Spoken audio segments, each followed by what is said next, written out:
Bonjour, je vais vous présenter un peu les fonctions Audio Station de Synology avec mon DS109 que j'ai ramené du bureau dans le salon pour l'occasion.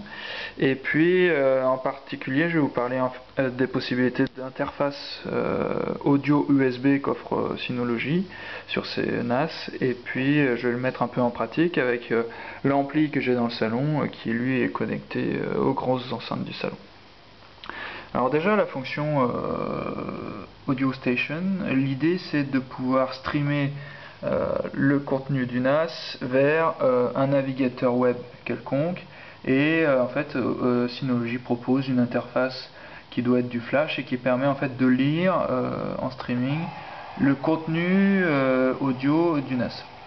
Donc là par exemple je lis sur mon ordinateur depuis n'importe où sur internet ou en réseau local la musique qui est contenue sur mon NAS. Je peux me balader,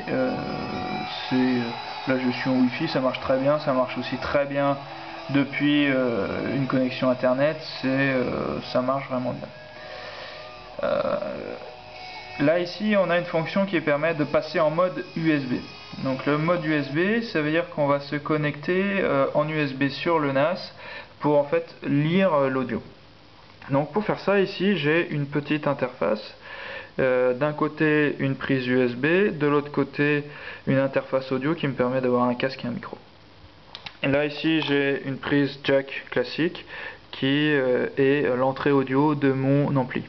Donc je vais la brancher sur la prise casque de l'interface et je branche l'interface au port USB du NAS, comme ceci.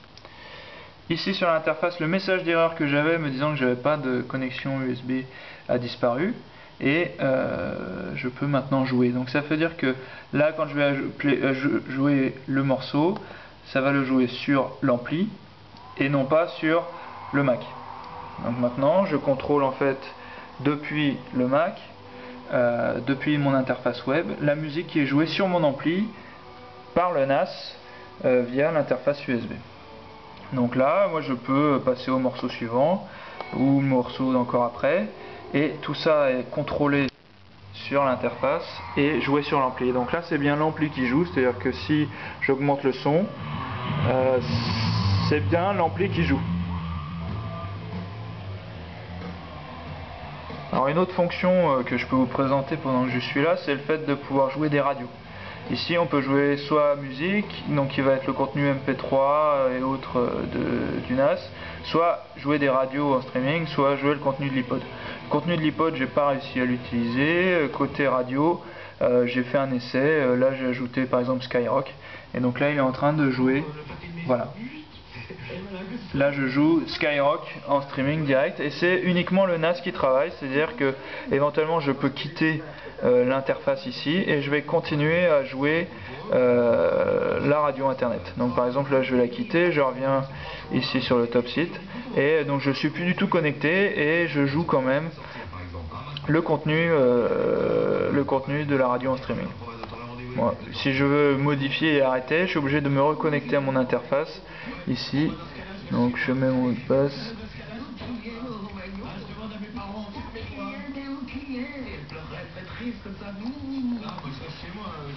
C'est pas facile avec juste une main. Et je peux retourner dans la fonction Audio Station ici. Et voilà, je retrouve mon interface, j'ai Skyrock qui joue. Je peux mettre en pause. Et je peux repasser en musique. Et voilà, là je joue en direct. On a une gestion de bibliothèque, on peut créer des listes de lecture et puis l'ensemble fonctionne quand même de façon remarquablement bien. Franchement c'est une fonctionnalité intéressante de Synology dont on n'a pas forcément l'utilité tous les jours mais qui peut permettre de jouer de la musique depuis son NAS.